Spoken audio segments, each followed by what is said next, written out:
What's up, YouTube? Siegfried True Lane here, and today we are coming out with a guide for Acheron. This guide is going to follow 4 different builds: E0 no light cone, E0 light cone, E1 light cone, E2 light cone. Now, I'm not going to go any further because really the changes at that point of Eidolons don't really matter as much. The big change comes in E1 and E2. E4 really just changes maybe what support you'll want to use. So we'll talk about for E6 at the end of the video once we go over the E2 build. Anyways, guys, stick around. Catch you in a minute.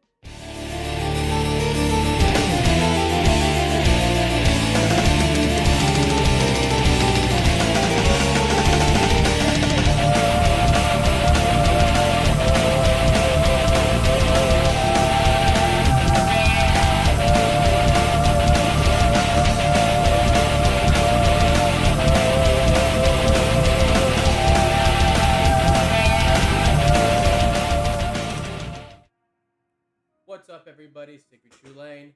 Now that Acheron is dropped, it's time to go over some builds for her. Now, this is not going to be a super in-depth build because I'm just going to go kind of simple, keep it a little bit short. We're going to go over 4 different builds. That way you have different places to go, as well as the free-to-play team that I would suggest, plus the premium team I would suggest, and then again at the end I'll explain the one little change I would make at E6, if you win for an E6. Anyways, let's start off with the first build, E0 with no light code, okay? So, gotta hop over here. So, E0 no light code. What relic set should you be running? Now, the relic set is actually going to stay the same no matter what your Eidolon is.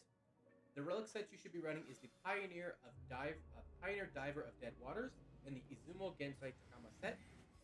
Your chest should be crit damage. Your feet and chain should be attack percent, and your orb should be lightning damage. If you really want, you could run a speed pair of boots, but I would only run speed boots if it has high attack stats, has double attack stats, a crit damage stat, and a crit rate or break stat. If they are perfect boots and roll really high attack, then I would run the boots. But other than that, I would run attack feet, and it also is going to depend on really how many Eidolons you have. At E0, I would just run straight attack. Substat priority for E0 no light code is going to be crit damage is number 1, followed by crit rate, followed by your attack base and percentage, followed by break, finally speed being the last. The worst stat you can obviously pull is going to be effect hit rate. I would say defensive stats wise, effect resistance is always the best, followed by HP, followed by defense. The biggest thing about an E0 Acheron with no light cone is going to be what light cones to use. So I'm going to go over the 2 light cones that are already out, plus the one coming out in 2.2. So we can talk about that. So the first light cone is going to be Fermata. Now, if we take a look here, Fermata, we're going to put these light cones on up here real quick so we can see what they look like. So when looking at Fermata, and Fermata is completely free to play, by the way. This one you can do, and you can S5, from doing the Forgotten Hall. And as you can see here, it's going to increase your break effect by 32%. Break effect is going to be good on Acheron, being as when she uses her ultimate, she ignores toughness. But it also increases her damage to enemies inflicted with shock or wind shear. So in other words, you're going to want to run this on her if you're running her with a lightning or a wind nihility character with dots. So that's very important. So depending if you run this or not is going to kind of make a change in your team. We'll talk about that when we get to the team build. The best one that we have out right for her right now is Good Night and Sleep Well, because this is just literally 72% damage if the enemy has 3 dots, and those 3 dots, if you're running 2 nihility characters, again, is going to be easy. You are going to have those dots on the boss most of the time. So this is kind of what we're looking at here. These are the 2 main ones to go. This one would be okay, but it's a battle pass. It's not free, so I wouldn't worry about this one. I would just go for Fermata, being as Fermata has 100% drop chance. The last one would be this one right here, Resolution Shines as Pearls of Sweat, as it does give a defense down, 100% at S5. So pretty much your order is going to be currently 1, 2, and 3. Being as this one is completely free, you will be running this one. jumping back over to our document here.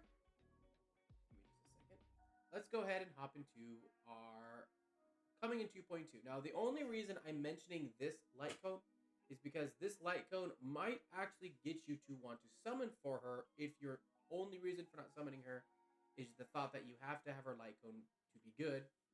This light cone coming in 2.2 called Boundless Choreo has a crit rate of 8%, 16 at at superimposition 5, 24% crit damage, 48 at superimposition 5, and then when the enemy is slowed or defense down, you get that crit damage from this. So I should say this should be a period, sorry. So this should be a period. It is baseline 8% crit rate, 16% at S5, and then 48% when the enemy is slowed or defense down. There are a lot of enemies that do this. There are also quite a bit of light cones which can cause this. Again, for example, if you run the Boundless Pearls, the one that gives the snare effect, that's a defense down. That is going to run really well with this 2.2 light cone. Whether or not it's going to be an event light cone or not, I'm not sure. I hope it's an event light cone because that would be really good for her. So we've gone over this. Let's go ahead and jump on down to our team builds. Now at E0, and this is going to be the same from E0s and E1s. It's going to be pretty similar. You're going to need Acheron with 2 Nihility characters plus a tank or a healer. So free-to-play wise, the free-to-play team that I'm looking at here is Acheron, Pela, and Gwenfin. Gwenfin for that damage boost, and then the Fire MC or March 7th, depending on who you want to use. Fire MC might be a bit better because you can give something that will add an extra debuff onto the enemy, helping Acheron get her stacks. So that's very beneficial there.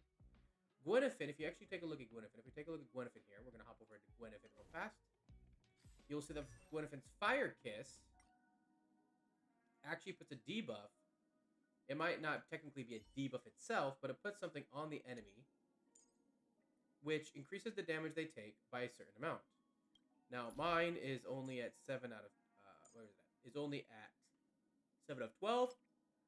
But as you can see, it goes up by 0.5%, 0.4% every time. So we have another 5 levels here. That would be a total of 2%.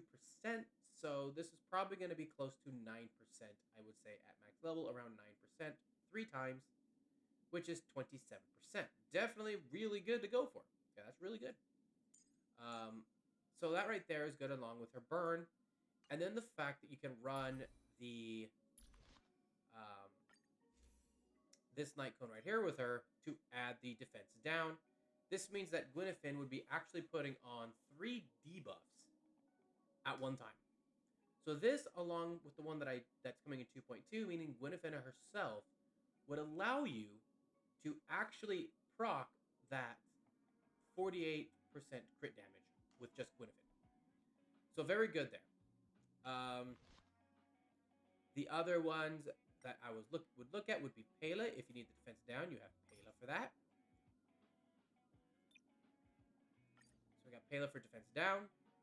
If you're using the one where she gets a damage boost with Wind Shear or Shock, then you would probably want to go, I would go Gwenfin with that defense down light cone, and I would use Sampo with probably this light cone, or if I needed a different one with a defense down. Because if you're using the, I think it's the Good Night one.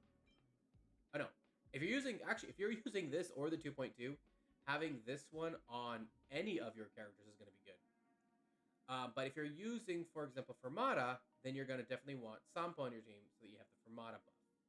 If you're not using Fermata, then you're going to want to put at least Gwenfin with this one on. So, I don't know why it's like, I gotta switch to light cone real quick. I don't know why he's using the weak one. So that's the first team we're taking a look at her. And then, of course, with Sustain, it depends on who you want to pick. I personally, Fire MC is probably the best free-to-play tank in the game. Just because he can taunt and make them attack him, and that's useful. So that's going to be that for that one. Let's go ahead and jump into the next. Now, the next build is going to be E0 plus light cone. Okay. Give me just a second here. I need to add something here. I forgot to add this on here. So that. We're going to make this just a little bit smaller down here so that we don't cover up document. Okay, there we go. So the next one is going to be E0 plus light cone. Now, the only change to this one is that you're just not worrying about the light cone at this point. But everything else is the same. We're still using Pioneer Diver of Dead Waters with the Izumo Gensai Kama set. Chest crit damage, feet and chain attack, lightning damage on the orb, and the priority is the exact same, crit rate attack, blah, blah, blah.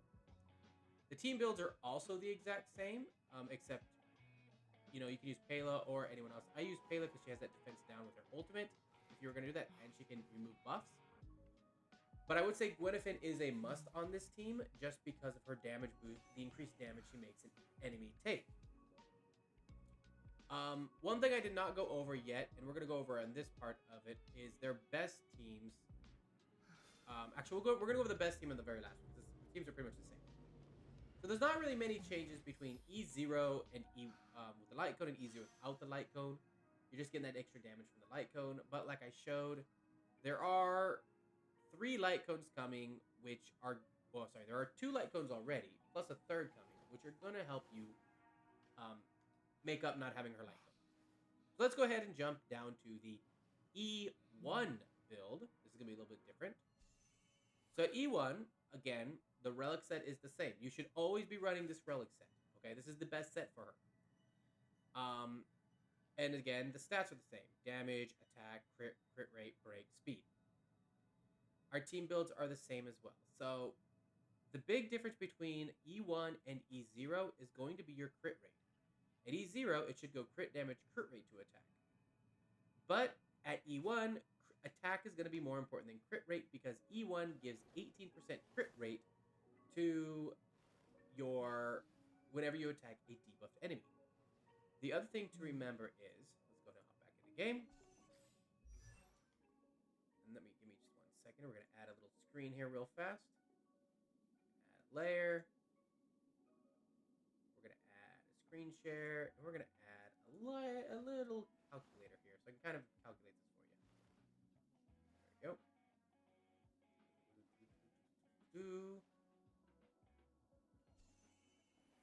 Try one more time. We got the calculator open. Maybe this will come through. All right. Let's go ahead and put our calculator. Oops, not you.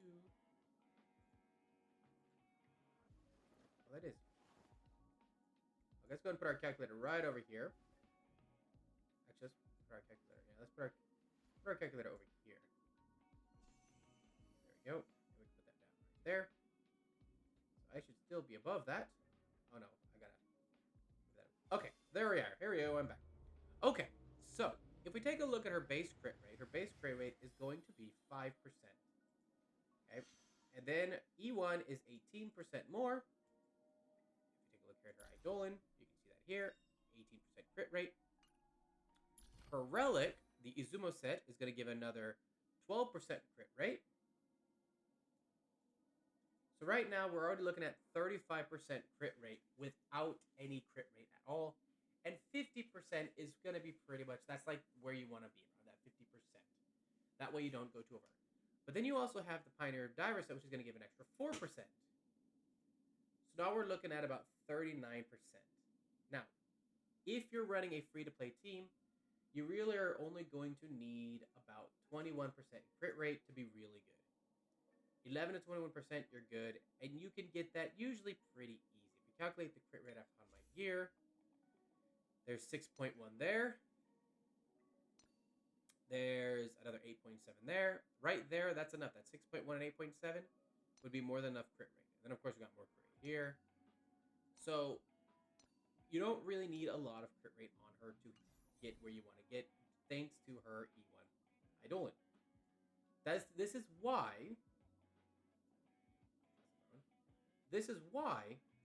it's not in the stat priority will change on it. Okay, so I want to make that clear. That's why the stat priority will change it.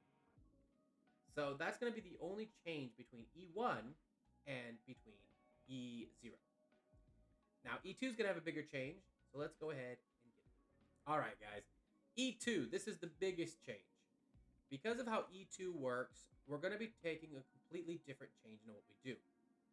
So back in E1, the free-to-play team is Acheron plus Pela plus Gwenfin plus Fire MC or March 7th. Again, you can switch Pela for Sampo if you need to, but I would say Pela or Gwynnifer. I would say keep Gwynnifer if you have Gwynnifer. However, the best team is going to be Acheron, Silverwolf, Black Swan, and Fushuan. This is the best team. You probably don't have this team, but it is the best team to run with her because you have Silverwolf giving lightning weakness, which actually isn't even necessary at this point, but Silverwolf giving multiple debuffs, Black Swan giving multiple debuffs, and so two characters that they're really two characters good for running when you have to run two Nihility characters. However, E2, everything's going to change. Well, not everything, but a lot of things. The relic set's the exact same. The stat priority is going to change. You're going to be going crit damage, attack base plus percent, crit rate, speed and break. So speed and break are now going to change at E2. The reason they're going to change is now you actually need Acheron to be a bit faster. At E0, you're going to want Acheron to actually be slower so that your other Nihility characters, at least Silverwolf, or at least not Silverwolf, sorry, Gwynnifer, or at least the Nihility characters that are getting increased damage done, are going before Acheron. However, because we're now going to be running one Nihility, one support, because thanks to E2, let's jump over here to E2. We're going to show E2 real fast. For E2, the number of Nihility characters required for the Trace of the Abyss is reduced to 1. This means that instead of needing 2 for this trace here, you only need 1 now. So 1's going to give you that 160 damage, okay? So because of that, we're going from a 2 Nihility character to a Nihility and a support character. You need your Acheron to be faster than your support. This is important. So we're going to take a look here at these team builds here because this is going to be the big one. Free to play, Acheron, plus either Pela or Gwynnifer or someone else. I would still suggest Gwynnifer with that Ensnare Light Cone is probably going to be the best Nihilities you can throw on with her because Ensnare is going to do what Pela's ultimate does, and she's going to do the fire boost, and she's going to do a fire DOT plus a damage boost. For your support, I would personally use Hanya. Now, this is a big one for her. Do not use Ting Yung. Ting Yung is not good for Acheron at all. Because the one thing that people love about Ting Yung is that Ting Yung gives energy. The problem is that energy does nothing. So the only thing you're getting from Ting Yung, realistically, is you get a damage boost, you get an attack boost, but the part of her ultimate that gives energy, oh, this right here, right? This ultimate, this 50 energy, won't matter. So you're not doing very well off Ting Yung. So instead of running Ting Yung, the better one to run is going to actually be Hanya. If you're running free to play or a low spender and you don't have any of the 5-star supports, Hanya is your best bet because Hanya is complete. All of Hanya's buffs can be used by Acheron. First, you have the fact that she can put the burden stacks on the enemy, which increases the damage the enemy takes. She also will recover skill points, which is important. And then you also have the fact that she has increases speed of target's ally by 20.5%. So she's going to increase Acheron's speed and Acheron's attack by a base amount. And then her ultimate, oh, sorry, that's her ultimate. Her talent's going to increase damage taken. And then, of course, she gets skill points back. So that's kind of two big things, right? You got damage taken, getting skill points back, and then, of course, increasing speed and attack. And this lasts for 2 turns. Actually, I think it's 3 because I got her D6. Yeah, it's 3 for me now.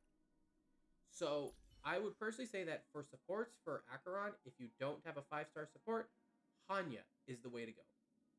I would avoid using Ting Yung just because the energy doesn't matter for Ting Yung.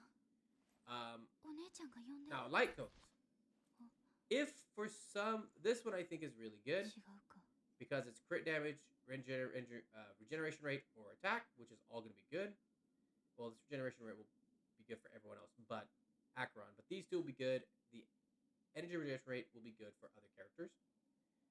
If you have